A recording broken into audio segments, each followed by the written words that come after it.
The 30th of May, Rabbi Levitt, Gemora. Everyone. Okay, I called Art Scroll and they're going to call me back. Okay, great. Thank you. Pleasure. Wow.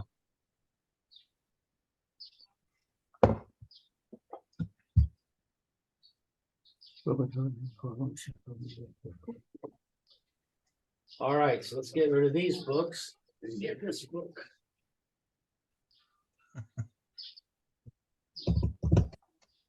Okay.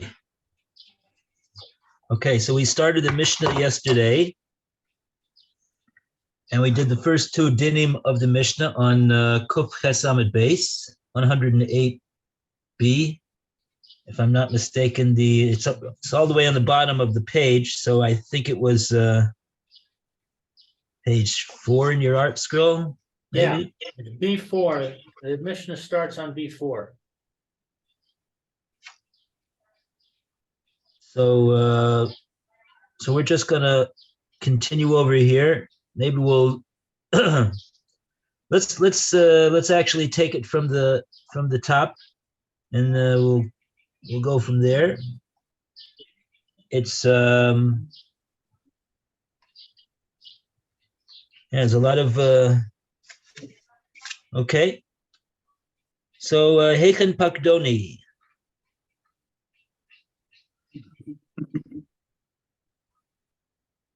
Lou, would you like to read? Heichen Pakdoni. Where is my deposit? So he deposited something with an unpaid custodian, and the unpaid custodian doesn't have it. Amar lo Avad. Yeah. Avad. He says to him, it was lost. It was lost. Mash bi'acha ani. So the owner says, swear. Amar amen. And the custodian says, amen. Thus accepting the oath. Edim me'idim oso she'achal. Right. The witnesses testify that he ate it. The witnesses testify that they saw the custodian in his backyard. They had this big barbecue going.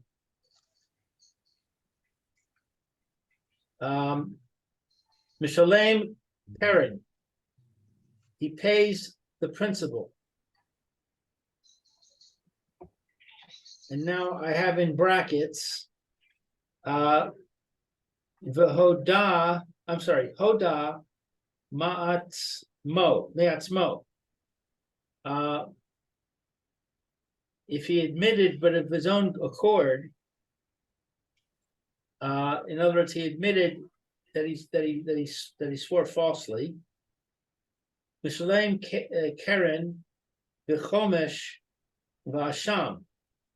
He pays the principal and the fifth, and he brings an asham offering. Oh. So he doesn't pay kefil. Does not pay kefil, no. Heichan Pakduni. Where's my deposit? So this is, I guess, a second case. Amar lo Nignav. This time he says it was stolen.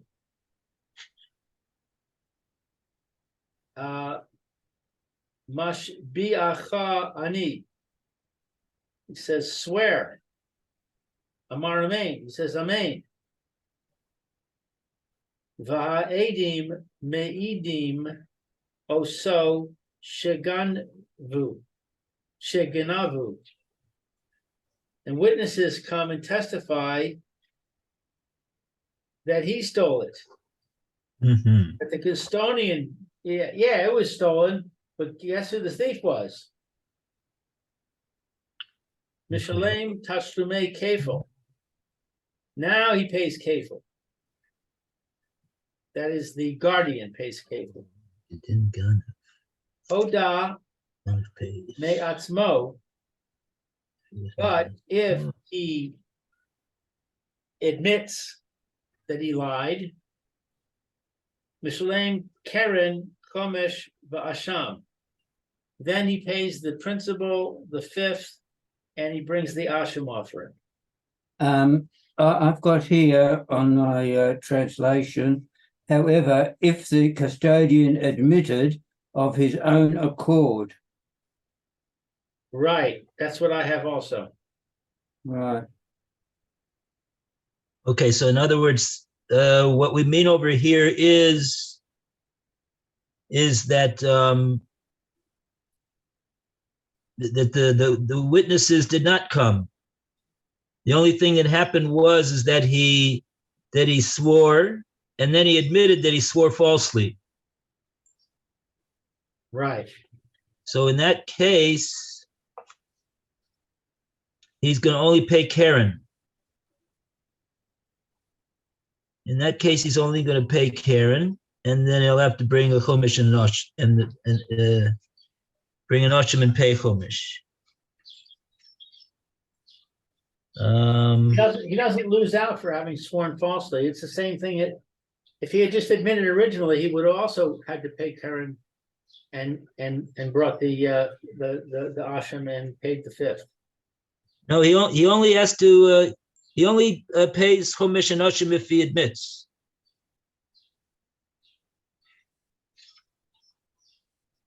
That's what I'm saying. But the fact that he swore falsely doesn't change anything. There's two cases. First case is the owner comes to the shomer and says, give me back my cow. And the shomer says, I don't, he says, sorry, I got really hungry and I ate it.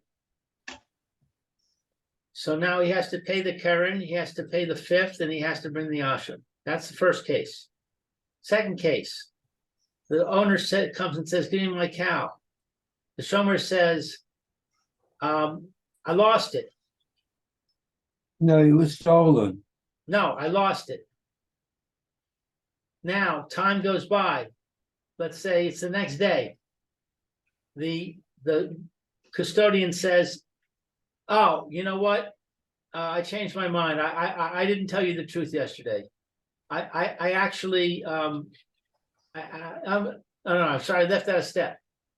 He says I lost it, and the owner says swear. He swears. He says amen. Now the next day he says, oh, you know, I changed my mind. I swore falsely yesterday. I didn't lose it. I ate it. Now he pays Karen, he pays the fifth, and he brings the asham. So in both cases, he does the same exact thing. He ends up paying the same exact thing. The fact that he swore in one case and didn't swear in the other case is irrelevant.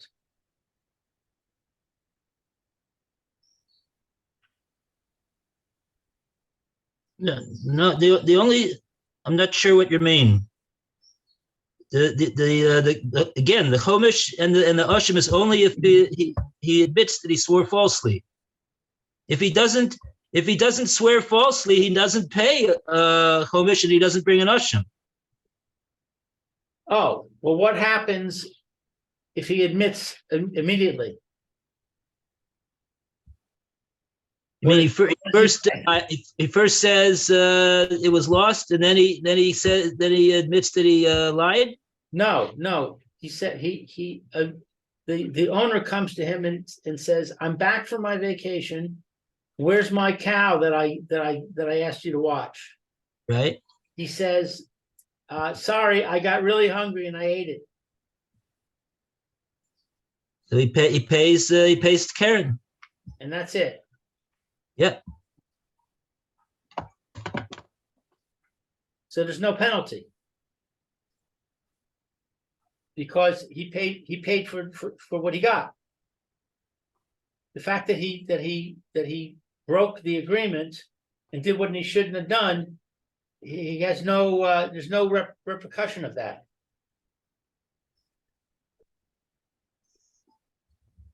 Correct? Right. Yeah. Okay, just want to understand what the situation is. Yeah.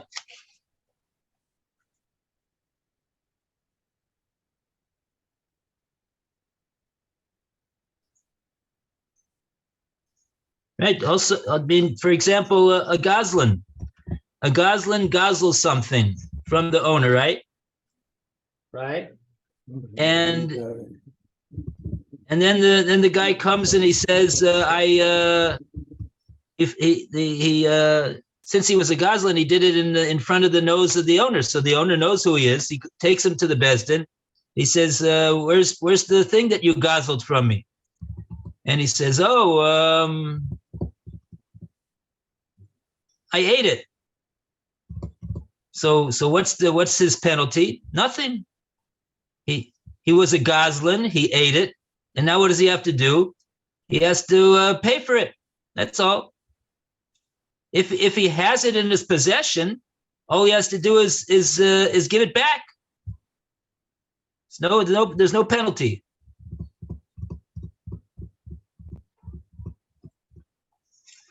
There's a penalty on a ganav. The ganav pays kefil. Even if he doesn't swear falsely? Yes. If witnesses come, he can even deny that he stole it. He could lie, and just like this case right over here. Let's say he doesn't lie. The owner comes to him and says, I'm sorry, no, this is a ganav. Okay, so he stole it in the middle of the night.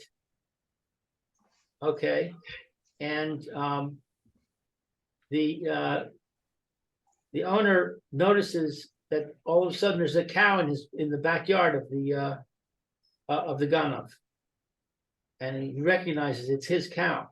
So he goes to the ganav and he says, "Give me my cow." And the ganav says, "Okay, here's your cow." That's it. He doesn't have any penalty at all. Oh,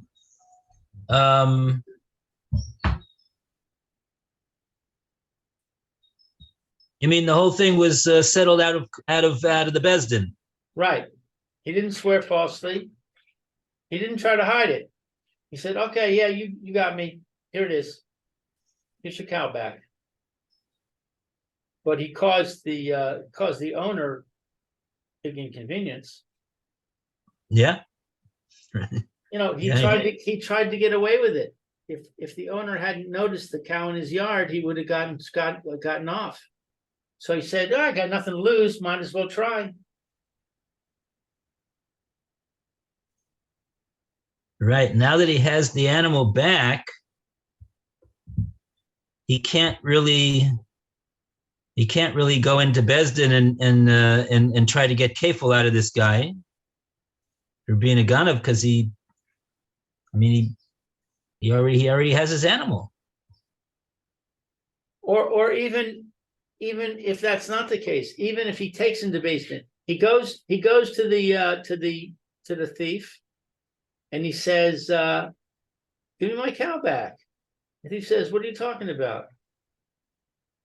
And he says, "Swear." And the thief says, "I'm not swearing." And he says, "Okay." So he goes to Beis Din and he has them summon the thief. The thief shows up in Beis Din pulling a cow behind him. And the owner of the cow says to the judges, that's my cow. He stole my cow. Make him give it back. And the judge says, is that his cow? He says, yes, yes, Your Honor, it's his cow. We'll give it back. He says, okay. He hands the reins to the owner. Here's the cow back.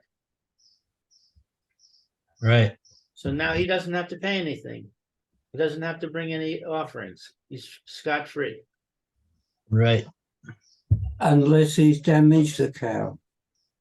Or unless the cow No, is damaged. no damage to the cow. No damage. No damage. But he had the cow now, overnight or 2 days or however long it took to get the basting going. He had the cow in his possession, but he didn't damage it. And he didn't use the cow at all like his milk. He didn't milk it. Poor cow. He's required to be Matthias, the person that he got with the animal from. Matthias means? He has he's wronged him, right? Yeah. When one Jew wrongs another Jew, he's required to go and try to get his forgiveness and apologize to him and say words of pious, Right. right? So, but in terms of He says, please forgive me. he's done an aveira, so he's not Yom Kippur is not going to be mechaper unless he Yom Kippur is not going to be mechaper even if he gives it back. Right. So he's got to spiritual penalty. Yeah. Okay. There's no kapara ad shiratzes chaveru and right.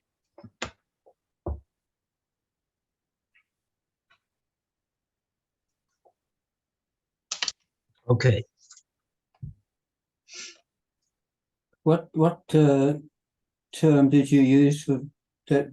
One Jew has to, if he wrongs another Jew, he has to make up to him. Well, there's two expressions. There's expression of pius, lefayes. Pius. Words to right. To clear the air. Seek forgiveness. He should say he regrets the fact that he stole his animal and caused him agmas nefesh, caused him a lot of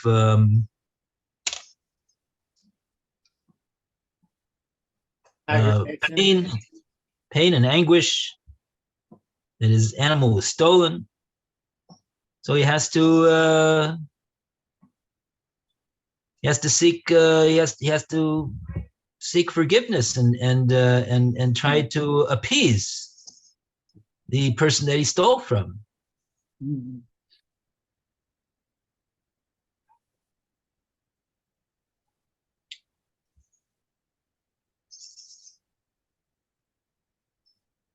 Hello. Okay, so those are the first two dinim over here. And now, we went to this case of Gozel es Aviv.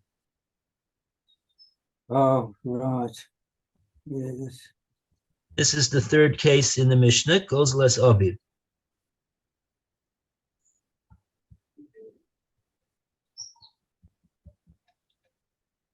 Okay, Roy, you want to read this next case?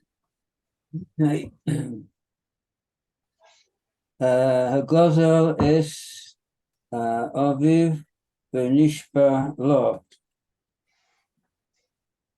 If one robs his father and swore falsely to him, deny the robbery, umeis, and the father dies, and the son then admits his guilt, I've got here. Libonov, or Le'echev.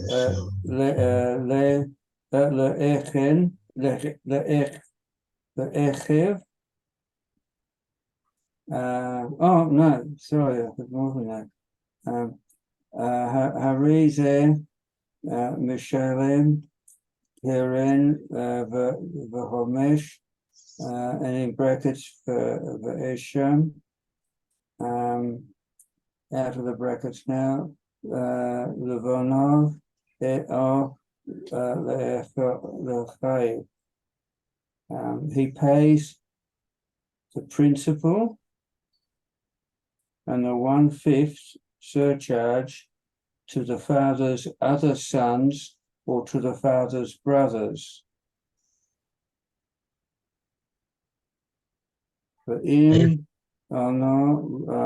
Rotsa, but if he does not wish to forfeit the portion of the robbery that he should have inherited, or She'ain Lo, or he does not have the means to afford his forfeiture, Leva, he may borrow money from others and then return the robbery to the other heirs.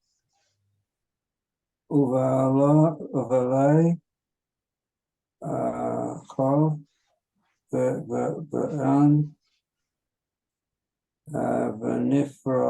V'Nifraim, and his creditors may then come and collect the debt from the portion of the robbed property that is his rightful inheritance.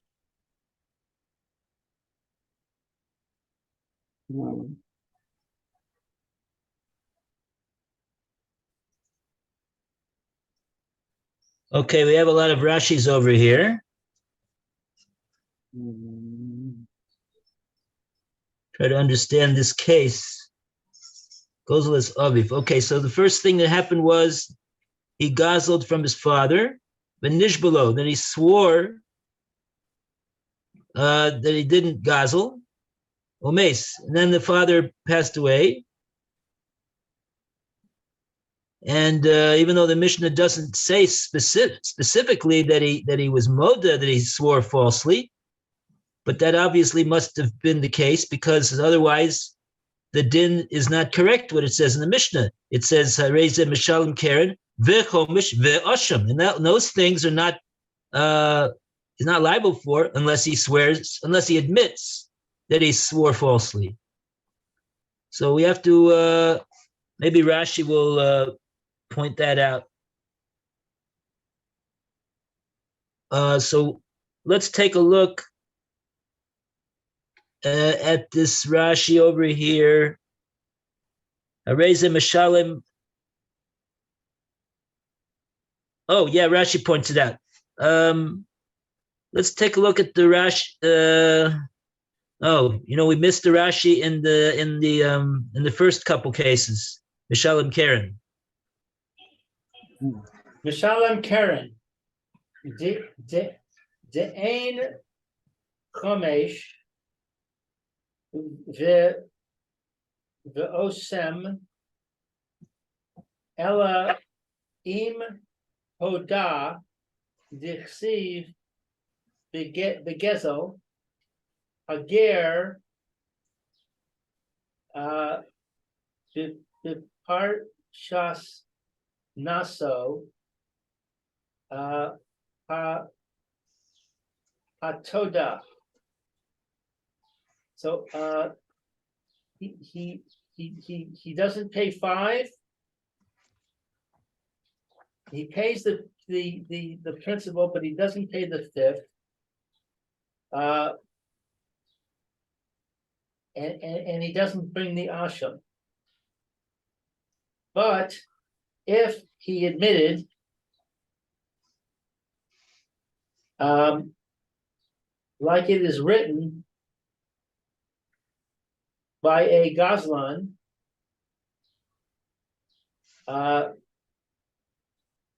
what is this word Hagar?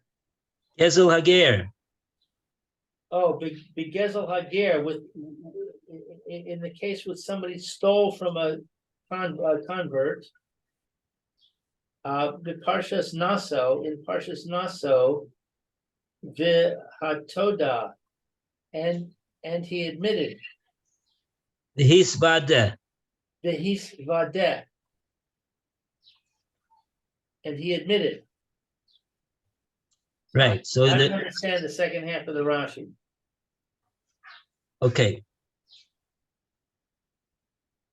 So if he stole from the ger and admitted it, what then?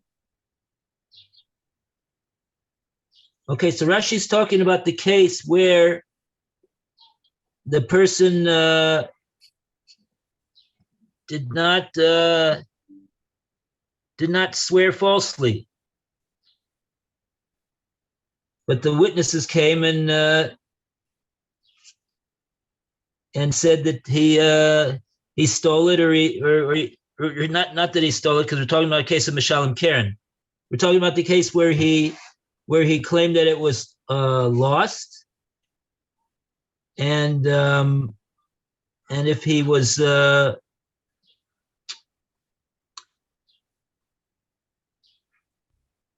witnesses came and said that he didn't, it wasn't lost, but he ate it. So in that case, B'Shalom Karen.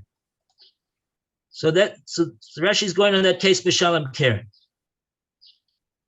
But Rashi says, De'ein Homish Va'ashim, there's no obligation for him in regard to paying Homish or bringing a Korban Ashim, Ela im Hoda, unless he admits that he swore falsely. And then Rashi brings the source for this. Diksiv begezel ager b'parshas Naso. That's where it's written over there. V'hisvada, and he shall, when he will admit. So then that's the case where he'll have to pay chomish v'ashim. But in the absence of him admitting that he swore falsely, he will not swear falsely, even though witnesses came. And according to their testimony, we know that he swore falsely. And this is so he only is obligated if he admits that he swore falsely.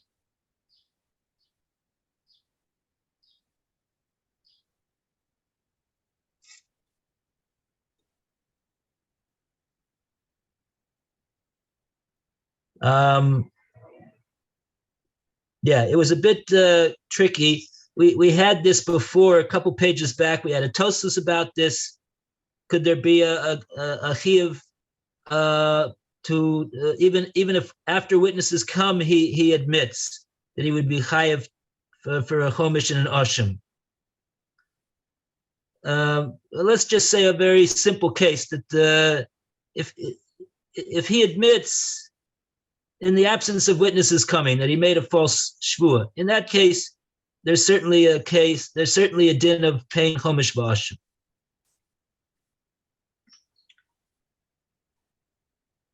Okay, that's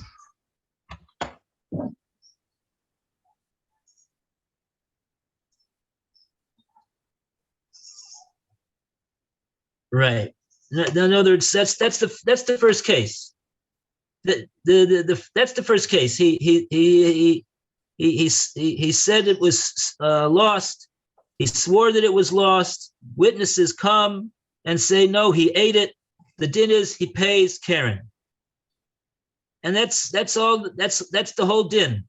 And Rashi's saying because that's the whole din, because even though we know he swore falsely, he's not going to be chayav to bring a korban ashim for swearing falsely, or pay a chomish for swearing falsely, unless he admits.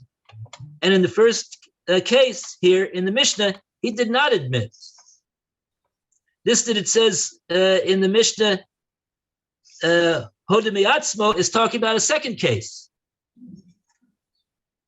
In the first case, he did not admit.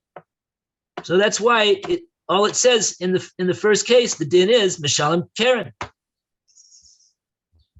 And Rashi's explaining why only Karen, because you don't pay chomish and bring an asham unless there's an admission. Okay. Now we got some more Rashis over here. V'achar kach meis aviv. Achar kach meis avi. And afterwards, his father died. V'achar misas ha'av hoda. After his father died, then he admitted. So he stole it from his father, and he swore falsely.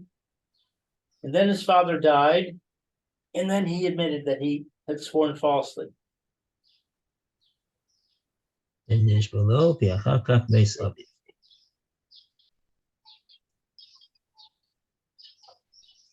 V'achar misas ha'av hoda.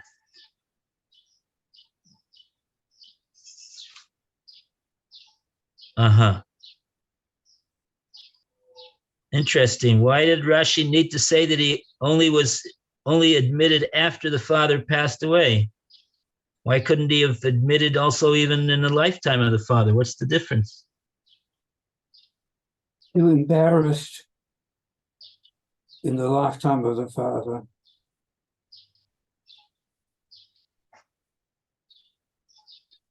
Too ashamed.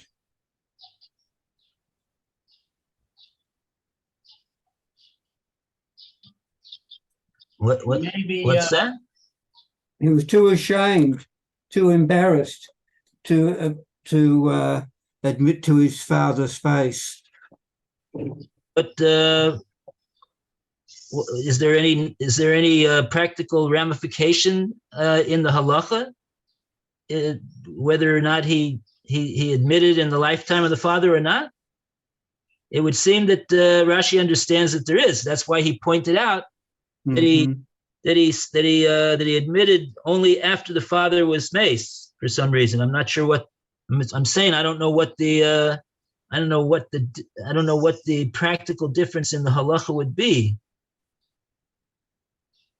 Let's see if I have a note over here.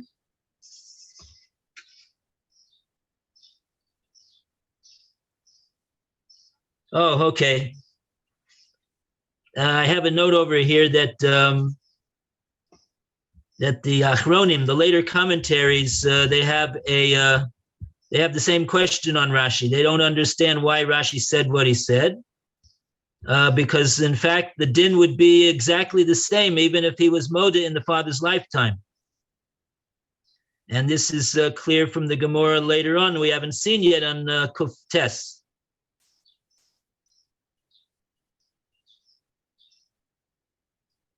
And the Marsha writes over here that it would seem like these are not even the words of Rashi. That this was a Talmud who wrote these words, and he didn't get it right. He didn't understand Rashi. So there you have it.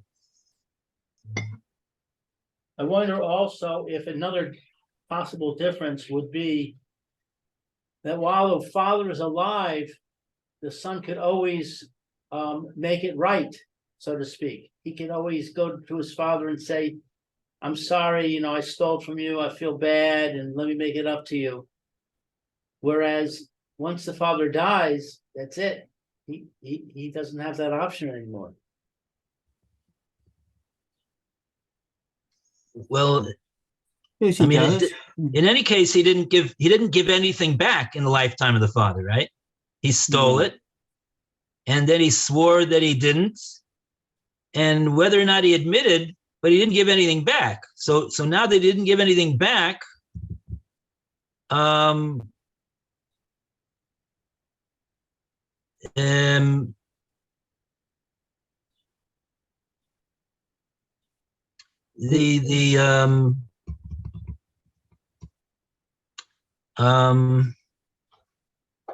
were no witnesses. There's no witnesses in this story.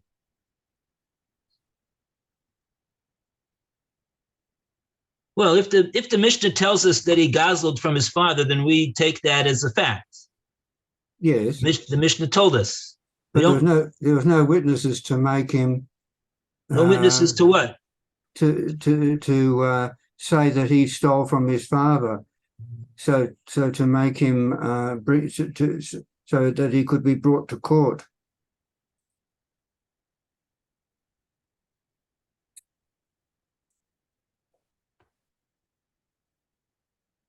Like in the others. Well, it says that he swore to the father that he did not steal. Mm-hmm. So presumably that was in the Beis Din.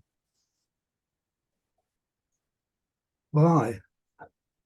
If it was a father may not have taken him to the Beis Din. His father may have taken him aside and said, "Listen, darling, I think did you steal from me?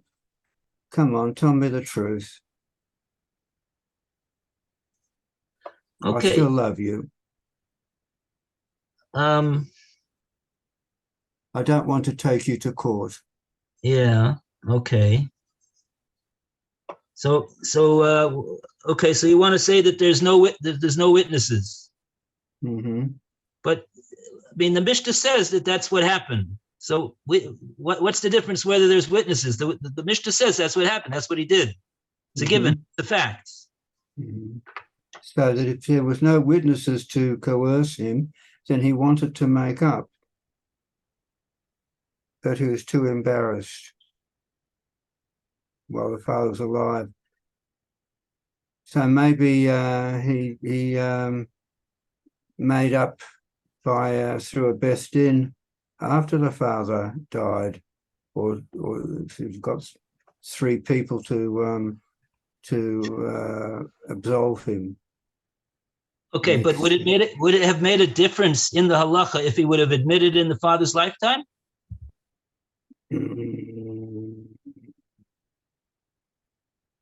I don't know. Probably not.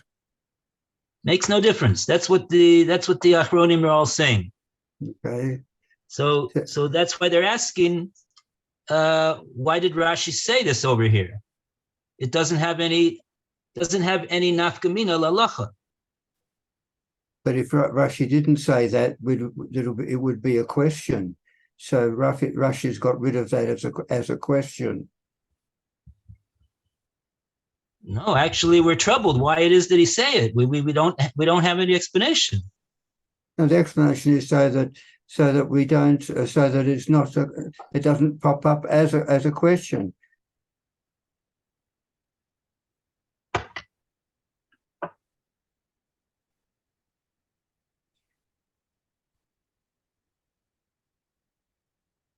See, it's not a question why Rashi said that he admitted. That we understand why Rashi needed to say that. He needed to say that because the Mishnah doesn't say that he admitted, and yet the Mishnah says that he pays chomish and he brings a korban asham, which could not be unless he did admit. So Rashi does need to say that he admitted. We're not questioning that. What we're questioning is that Rashi said that after the father was nifter, he admitted. That Rashi said those extra words don't seem to have any halachic nafkamina. The halacha would be exactly the same if he would have admitted in his lifetime as well. So the question is, if Rashi is trying to explain to us what the reason for the din in the Mishnah is, we don't understand why he went out of his way to say that he admitted only after the father passed away, as opposed to beforehand. That's what the Achronim are noting over here. The din and the Mishnah would be exactly the same.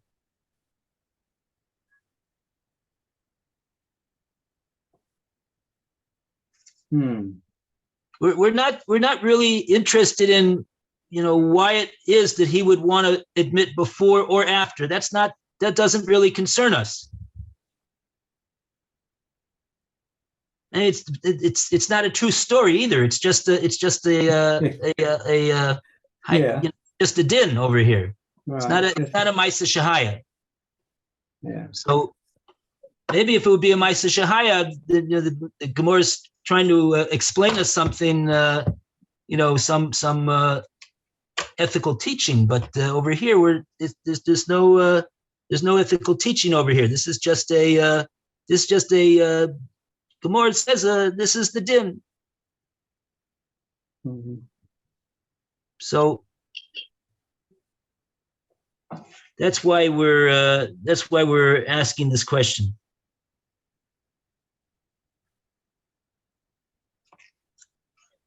Do we get an answer later on, or is it left hanging?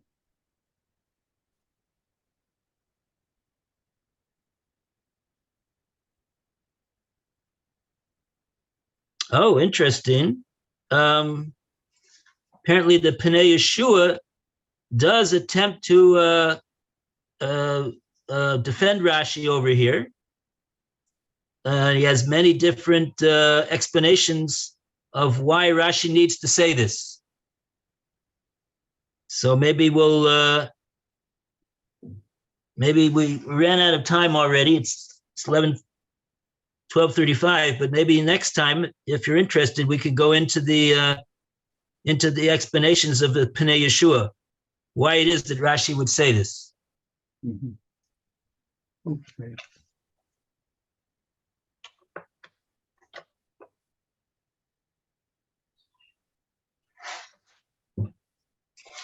Okay. All the best, everyone. Have a good day. Okay. B'suras Tovos. Amen. See you, Matt Hashem.